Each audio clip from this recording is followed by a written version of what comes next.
What's going on, everyone? It's Mike back again. Your fat neek is back. I'm really sorry, last week was just a write-off. Plus, there's not a lot going on. I don't want to waste people's time watching videos that aren't needed. I mean, literally, there has been, how many videos have I seen? There has been, I think, something like 17 videos. I've made one of those last week. And it says literally the same thing every single day. There's no real rumours going around. This is why we're talking about a few things that come out yesterday and over the last week or so. There's nothing. So I don't want to make content that people get bored of. That's not what this is about. This is about delivering stuff that I think is good. We've got some good stuff coming. I've got a few podcasts and whatever coming. Want to send my condolences and my love to both Rose and Winksy, who both lost grandparents yesterday. What a horrible day to lose them on, of course. But thoughts and feelings go out from everyone connected with the Blue Boys Network. Go out to both of you. Nothing more can be said, really. But I am here if you need me. All you have to do is text me. But yeah, I just really haven't wanted to bombard people with the same stuff over and over again. I don't feel like it's fair. Anyway, let's talk about what's going on at Everton. So first and foremost, a couple of things have come out yesterday. Apparently Everton have still not decided who their manager's going to be. Rafa Bentiez has had about 76 meetings so far. And apparently his advisors are advising him against taking the job because of the fans and the backlash and whatever. And look, I've sort of made my opinion on Rafa Bentiez known. Like, the videos are there. But I get it. Like, from a fan perspective, if you don't want a manager, certainly one that's managed Liverpool, won them a Champions League, I get it. Like, I get it. I think it would be very difficult for those fans, not necessarily to back him, because, you know, I think any Everton fan will get behind any manager who takes the helm of our club. But I think it would be very difficult for them to stay on his side if shit started hitting the fan. You know, if he had 3 or 4 bad games, if the football wasn't very good. Literally, this is a guy that would have to be perfect constantly. And I don't think Rafa Bentiez can do that. As I say, from a footballing perspective, I'm not against Rafa, but I do understand everything around Rafa. I get it. You know, it is what it is. And whatever manager comes into Everton, as I say, I will back them. But the list is getting shorter and shorter. Nuno apparently could be on his way to Spurs. How will they feel knowing that he's, I think, their 4th choice? You know, Nuno's, Everton's 2nd choice behind Rafa, weirdly enough. It seems to be a bit weird. You know, it just all seems to be a bit weird. I've never known it where Premier League clubs, Palace, Tottenham, Everton, I've never known it where managers are literally going, yes, they're signing, and then the next thing you know, they're not. Bless me. It's so weird. This is unedited, so you just watch that, enjoy it, embrace it. It's not COVID. So I just find it all weird. And I know the Euros is in the middle, but fucking hay fever's going to be bad today. But I think Everton would have moved in a transfer market a little bit more rigorously if we had a manager in place. I really do think Carlo Ancelotti has fucked us. Now, let's talk about the transfer market and players in and out.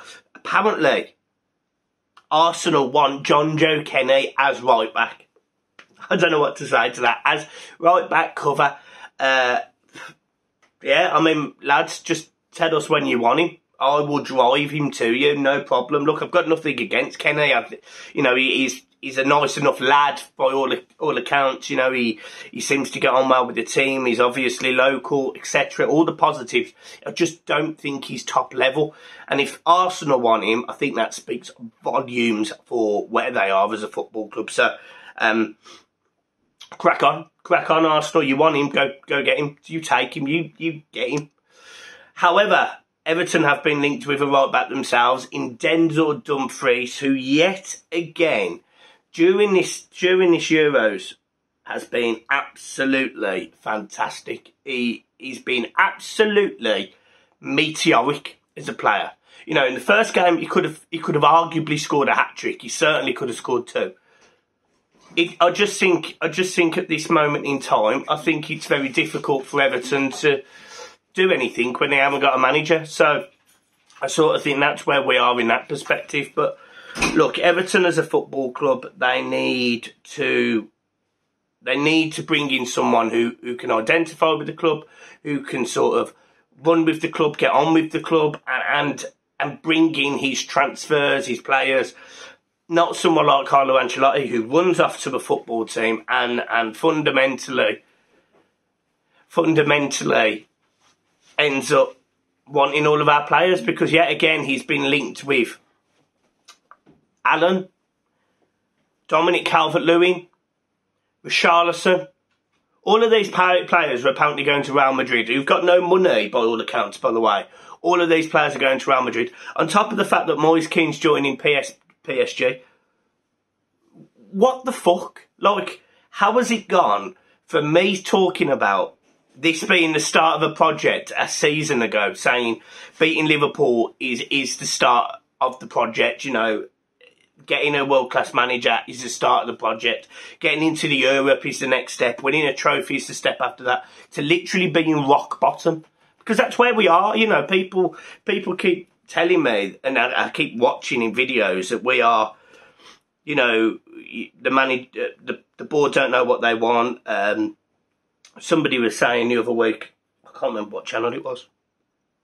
Anyway, somebody said the other week that, you know, Everton are still progressing, still going forward. And I sat there and thought, look, I don't mean to sound negative here, but at this moment in time, half of our squad can't be arsed. And that was even under Carlo Ancelotti. So how bad are they going to be if they bring in a Rafa or a Nuno or whatever? This squad's going to take huge rebuilding, because half of these players are probably going to piss off because they know they're going to have to work harder. So I certainly don't see the positives right now of being an Everton fan. I certainly don't. I think Everton needed to bring in players before the Euros, not necessarily sign all of them, but certainly the ones in key positions. I think they should have been lined up, ready to go. And then obviously Carlo Ancelotti drops a grenade on us and tells us he's fucking off to Madrid. So honestly, from an Everton fan perspective, I don't know what to think. Calvert-Lewin to Madrid is ridiculous. £50 million. So you're telling me Everton are going to lose Calvert-Lewin, 50 mil. Moise Kean, 45 mil, I think they're touting. So there's 95 million on 2 players, and Everton don't have a striker. Well, we'll just bring back Lukaku then, fuck it. Just say, look, we'll give you 120 million and we want Lukaku back. Fuck it. Money's there. I'm joking, obviously, but for me, I just think there's no point being mega positive about where we are right now until we know what manager is in, and then I think we can assess. And that I think is fair, and I think we need to do that. But I do think we need to just take a step back a little bit and realise where exactly Everton Football Club are right now, which, in my opinion, is a mess. Anyway, guys, I'm leaving it there. It's an early video today for a lunchtime release, so I shall see you in a bit. Peace.